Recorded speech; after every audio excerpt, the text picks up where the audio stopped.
Hello, friends. This is Dave Hurwitz, executive editor at ClassicsToday.com, here with the Haydn Symphony Crusade. And we're up to Symphony number 68 in B-flat major. Now, Symphony number 67, even though it's relatively unknown, is generally considered to be an extraordinarily original masterpiece by those who know it. Number 69 has a title, Lodon, which is Lodon. The general is a general. I mean, it's named after him. It doesn't matter why. All that matters is there's a nickname, and people go, "Oh, what's that?" So I mean, it has a certain amount of notoriety, and that means that 68 is the odd man out in this trio. It's an unusual symphony. It really, in some ways, it's as original as number 67, but in a completely different way. It has no nickname, and as a result of that, it's comparatively even more neglected than the other neglected ones. Let's put it that way. It's very interesting formally. It really is. It's the last Haydn symphony that places the minuet in the second position, as opposed to the traditional third position, or what became the traditional third position when Haydn made it the traditional third position. And it also has an extraordinary slow movement. With repeats, it's marked adagio cantabile, which means, slow and songful. It would last about 15 minutes, depending on the tempo. But with all of its repeats, it's never played with all of its repeats unless Nicholas Harnoncourt does it. He does it with all the repeats. And that scares people. It scared me. I mean, I just took one look at it and went, oh my God, I should skip the slow movement. It's going to be endless. Turns out it's just marvelous. It's not boring at all. It's full of rich detail and characterful musical ideas, and it actually doesn't seem slow. There's a reason for that, which we'll get to when we talk about it. But it's kind of amazing how Haydn contrives to cheat the clock in that particular movement. Actually, clock is kind of the relevant term, but you'll see what we're talking about, as I said, momentarily. So it's an unusual piece. And one of the things you've noticed in these few symphonies in like the mid-60s is that Haydn is experimenting with changing the balance of movements, to giving the weight of the symphony to different aspects and to different movements, to different parts. Because normally the most complex movement, the biggest movement, is the first, and then they get progressively lighter in character, and that's going to basically be the tradition as the classical symphony evolves. And in Haydn's hands, it's what he usually preferred to do, but not always. He only arrives at that after a lot of experimentation. And here, of course, the major movement is that slow movement, which is just about as long as the whole rest of the symphony. It really is. It's extraordinary, just how important it is. And so Haydn's issue with the rest of the symphony is to balance out the slow movement, and also to create a work which has a certain cumulative force, so that when you get to the finale, it doesn't sound like, just a throwaway, a waste of time, or just a little tail, an unimportant, insignificant coda to the entire work. And it doesn't. It's actually, both the slow movement and the finale are larger than the first movement. And that's very, very significant in terms of the evolution of the symphony as a medium, as a form, and the symphonic style. And we're going to see exactly what Haydn does to achieve this, because as is usual with Haydn, it's absolutely fantastic and marvelous. There are two operative ideas in this symphony, which you can hear evolving throughout each movement. Those ideas are, first, the alternation between strings and woodwinds. The woodwind section is quite rich in this symphony. It's 2 oboes, 2 horns, and 2 bassoons. So there's 6 of them. And Haydn has 2 real bassoon parts, which is very, very unusual at this period. And so he's going to use those extra woodwinds, that extra woodwind section, in a very, very characteristic way, either in alternation to the strings, which is the rest of the orchestra, or stretched out. That is, the oboes do things, the bassoons do things, the horns do things. But one way or another, this is very much a concerto for orchestra kind of symphony. All of the players get things to do. And Haydn's very interested in coloring the work with big, bold contrasts between string timbres and wind timbres. That's characteristic of all four movements. So that's one way in which Haydn sort of binds the whole thing together. But the most clever and ingenious way in which he ties the whole piece together is through a very, very simple motive, which operates in two different ways. And you're going to hear it right away in the opening. The opening theme in the first movement is ya ba-da-dum-bum-ba, ba-da-dum-bum-ba-ba-ba-ba-ba-da-da, like that. All you need to remember is da-da-dum-ba-ba-ba-ba-ba-ba-ba. We shall call that the waddle, because it's kind of like a chicken waddling through a poultry yard. Now, initially, that dum-bum-bum-bum-bum-bum, that repeated, very simple repetition is part of the melody. But just that simple repetition, dum-bum-bum-bum-bum-bum, also works awfully well if you want to do it as an accompaniment. And Haydn exploits it both ways. And that is the thing that really ties the whole symphony together and gives us this feeling of ongoing evolution and organic cohesion as the music proceeds. And it makes the slow movement, like I said, really not terribly slow. So I want to play you the exposition of the first movement. And it's very, very interesting. I just want to point out, Haydn's expositions have been getting longer and richer and more, full of material. And this one is really quite short. It's only about a minute. It's as short as some of Haydn's earlier symphonies, or the earliest symphonies even. And there's a reason for that, too. The reason is very simple. He wants this first movement to be rather light on the one hand, and on the other hand, to have the motivic elements that are going to characterize all of the other movements in very close proximity, so that you hear them and so that they stick in your mind. He doesn't want to distract you with all kinds of other business. So let's listen to the exposition. I want to play the whole exposition, and I want you to listen for the alternation between strings and woodwinds, which you hear right away in the opening theme, which is given to the strings and then immediately repeated by the woodwinds.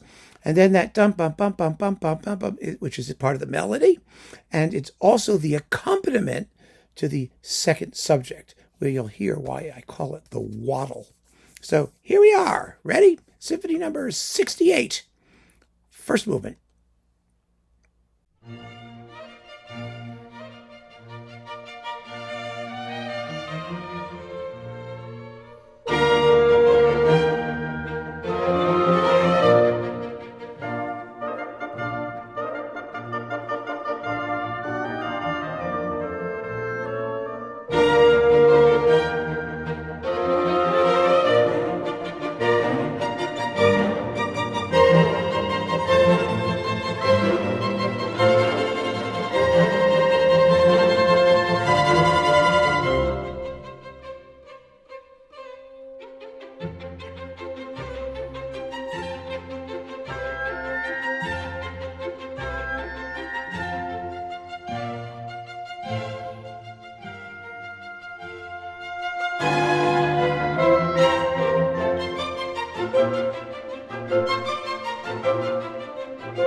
That was the Austro-Hungarian Haydn Orchestra under Adam Fischer on Nimbus. And wow, isn't that just wonderfully concise? And that second subject. Oh, the second subject. Well, you hear the waddle. It's just yeah, and it's this sort of grace notes on top. It sounds like chickens. Haydn will use that idea in other symphonies, like The Hen, which is named after this concept. So I want to play you just the second subject. You should hear it, so you know what I mean. You hear this chun chun chun chun chun chun chun chun chun with the grace notes on top going cluck, cluck, cluck, cluck, like little bird things. So it's deliciously funny. Here it is.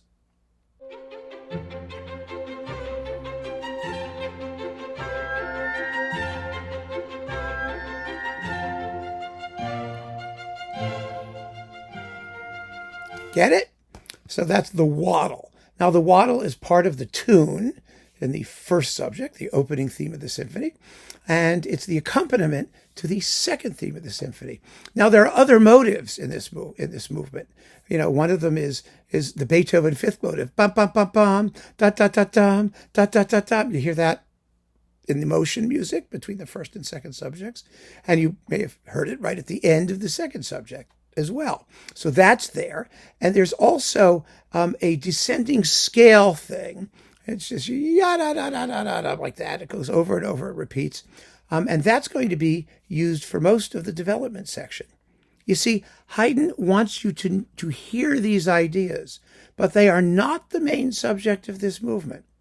That's going to come later. He's just setting them out there, tossing them out, and showing you what they can be. And then he's going to tell us how he works with them. So that's the first movement. And you go listen to, when you listen to it yourself, you'll be fascinated, I think, by the fact that the development and most of the real business of the movement is not based on those ideas. They are there and they are tangible and very clear, but they are not the main topic of this particular movement. So the minuet. Well, now, the minuet is going to have some of what we've heard before. There is lots of alternation between woodwinds and strings, like we heard in the first movement. There is also it's not the same as the waddle, but it's a waddle-esque thing at the beginning of the second subject of the minuet. It's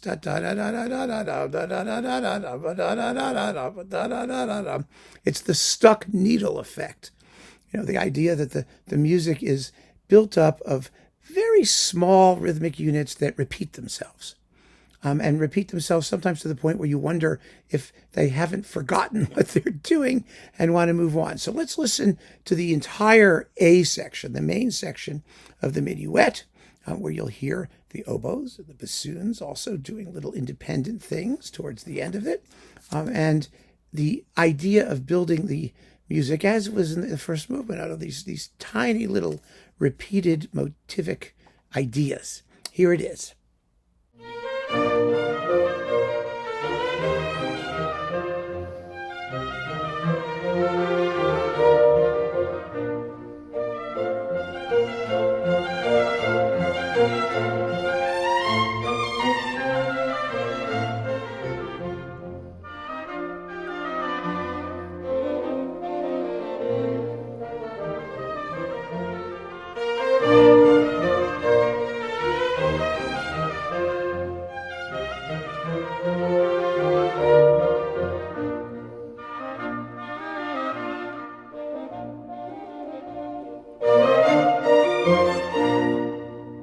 Okay, now for the trio section, the middle section.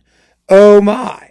The middle section is entirely based on repetitions of little tiny 2 or 3 note motives, depending on how you count, with the strings alternating the woodwinds. Now, in this particular performance, as is usually his custom, Adam Fischer does the very silly, in my opinion, thing of giving the string parts to soloists, which Haydn sometimes wants. In the last symphony, he wanted solo strings. Most of the time, he doesn't. So by doing it that way, you ruin the opportunities that Haydn has for contrast when he decides he does want a solo, which is just irritating. It's an affectation, but it's okay. It doesn't change the basic timbral contrast that you hear. And this particular trio is just full of well, you wouldn't call it a waddle, but you'd call it sort of again, waddle-esque, waddleicious. It's kind of like that. And it is small little motives between strings and woodwinds, strings, woodwinds, strings, woodwinds. That's all it is. That's all it is. He really hammers home that concept. And here it is.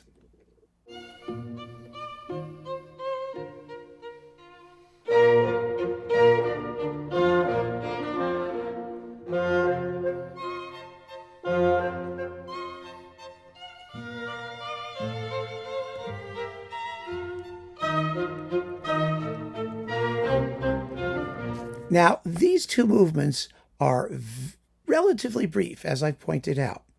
And you can hear how in the minuet, this idea of contrast between strings and woodwinds, and also building the music up out of tiny repeated ideas, whether it's the waddle or something waddle-like, that's all on the increase. It's much, much more obvious in the minuet than it was in the first movement because it's a much simpler movement. It has much more limited material, and that material is very, very clearly characterized in terms of these basic concepts that we've been discussing. The slow movement, the Adagio cantabile, is extraordinary. It's in sonata form. It has a substantial development section. The first part of it, the exposition, remember in the first movement, the exposition was barely a minute, or a little more. This is about, in this performance, 2 minutes and 40 seconds. And I have to play you the whole thing. That's a lot of time in music. And if you repeat it, you're already over 5 minutes. You're up to about 6 minutes. Then you have a development section. Then it's all going to get repeated again, although developed more, because it's Haydn. It's never literally repeated, but most of it will be. And so you're going to wind up very easily. You get to somewhere between, 13 to 15 minutes if you do all the repeats. Like I said, only Harnoncourt, I think, so far has done. Well, some others have, actually. But you can do it. It works. It's not like Mozart's G minor symphony number 40, the big one, where if you take all the repeats, that's also a 15-minute long movement, and it's way too long for the rest of the symphony. It really is.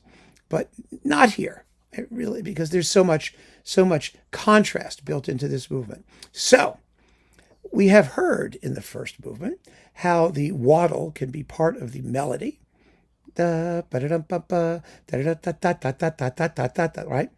And the accompaniment to the second subject. Here is the ultimate use of the waddle as both accompaniment and melody. It begins with a beautiful tune on the violins, accompanied by dum bum bum bum bum bum bum bum bum, and that goes through a lot of the movement. Not all of it. Haydn does not want to be monotonous. He knows when to stop, when to provide contrast, but it's really there. It's there all the time, and it becomes also part of the melody as the melody proceeds. In fact, as the exposition proceeds, you may well believe, with good reason, that the accompaniment is starting to take over the melody. It sort of migrates into the top of the orchestra and the main theme. And first, it's quite pushy. It's soft, dum bum bum, and the melody goes along, and then the orchestra interrupts with bum bum bum bum, and then it goes back down, and then it does it again, and gradually we hear more and more waddles.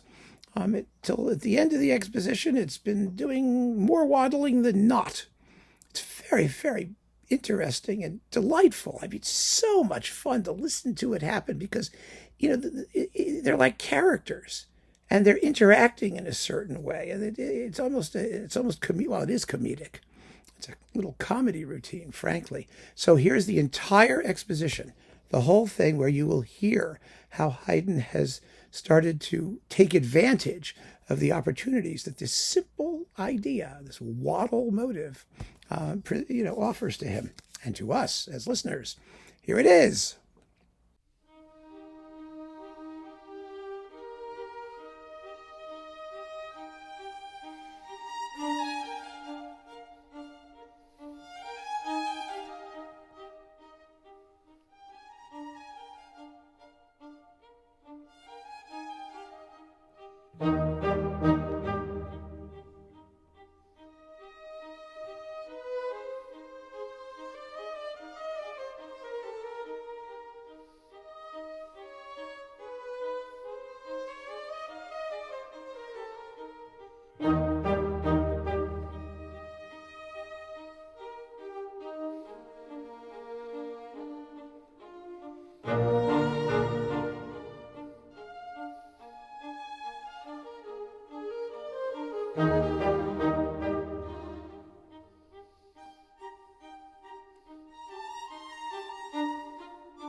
Isn't that just great?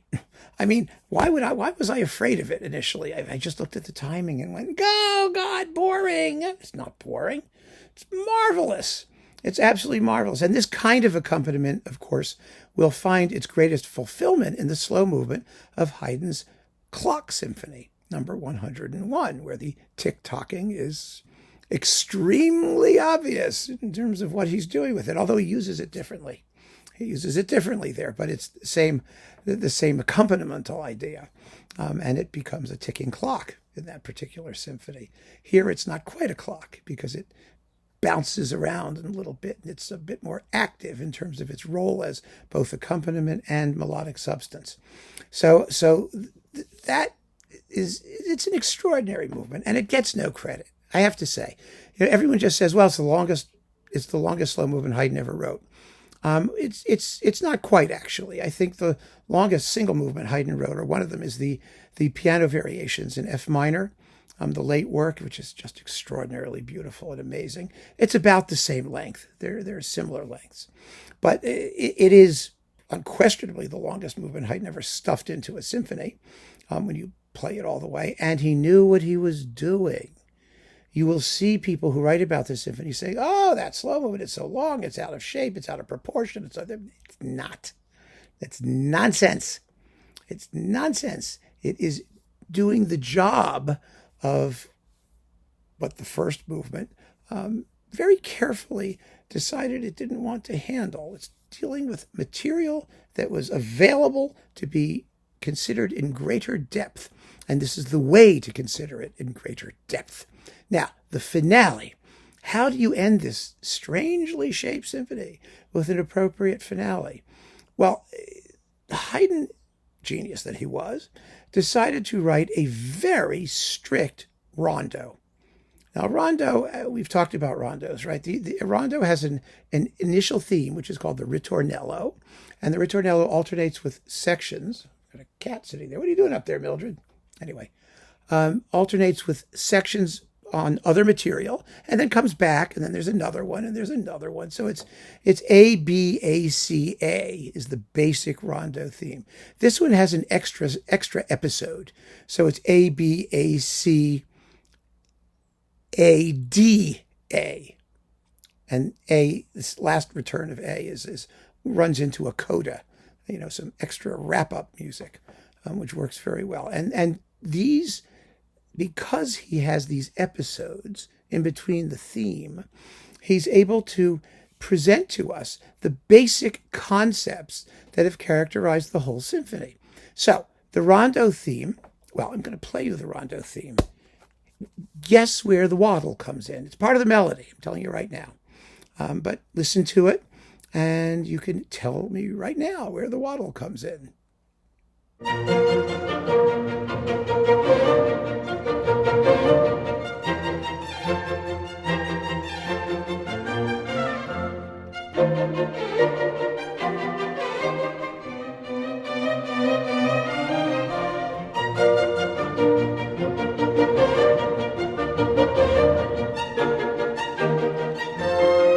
See? It's in the second part of the theme. Here it is again. Here's just that second part. I'll just play it for you so you get it.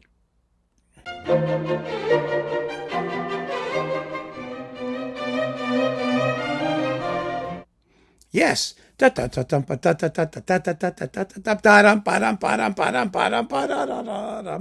the waddle.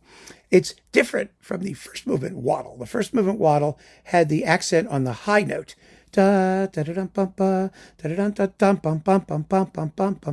that. And this one is just the opposite. This one is bottom, bottom, bottom, bottom, like that. It's just a change of accent. But it's the same idea, the same concept. And that's where the waddle comes in the melody. Now, the other major idea that's characterized the symphony is this alternation between strings and woodwinds. And so the episodes, the first episode is a duet with two solo bassoons. They're doing their little, the great bassoon joke, which is sort of a flatulent. The second episode features the two oboes, like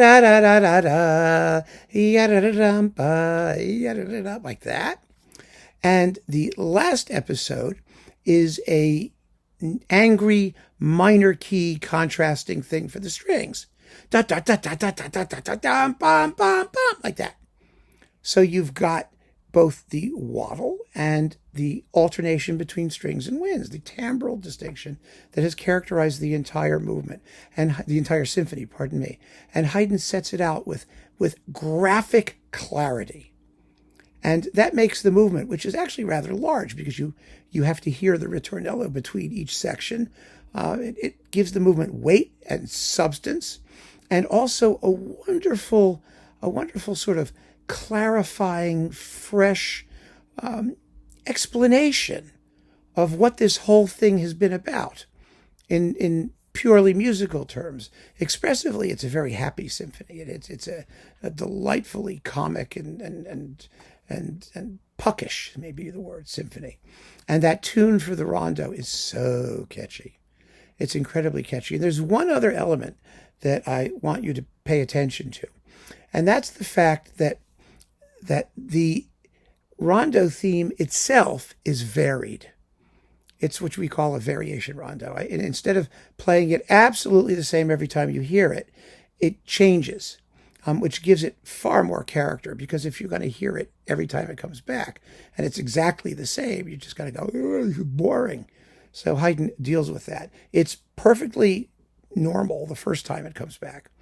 And then after that, each time it gets varied somewhat. And so I want to play you the last return of the rondo theme and the coda.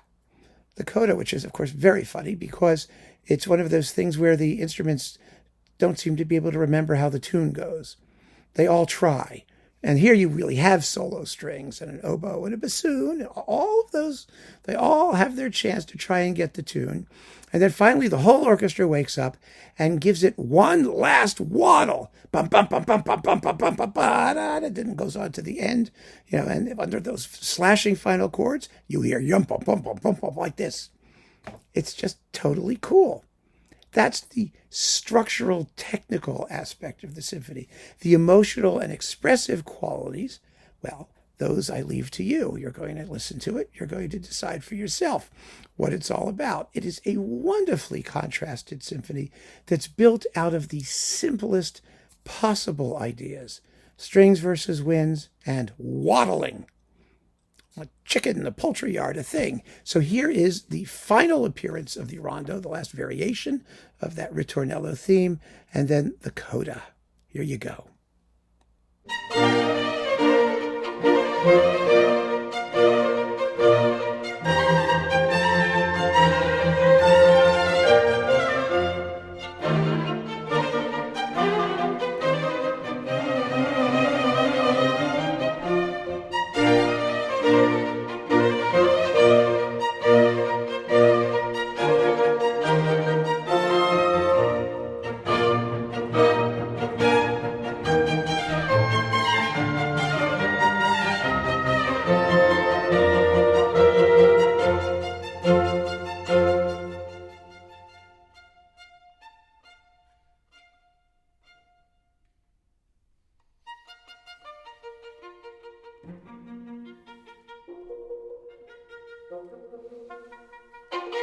I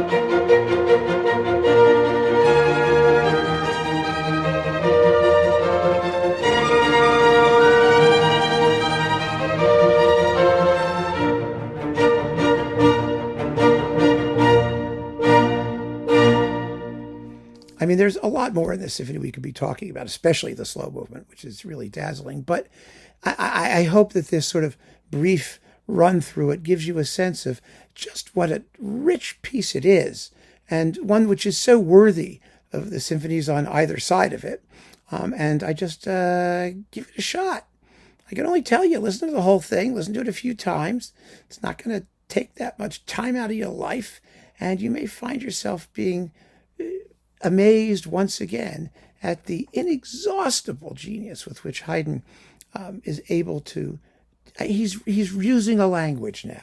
Let's put it that way.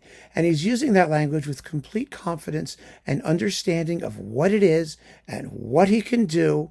And he's constantly discovering new things to tell us. And I, for one, am just delighted to listen and learn. So keep on listening, friends. Thanks so much for joining me. Take care.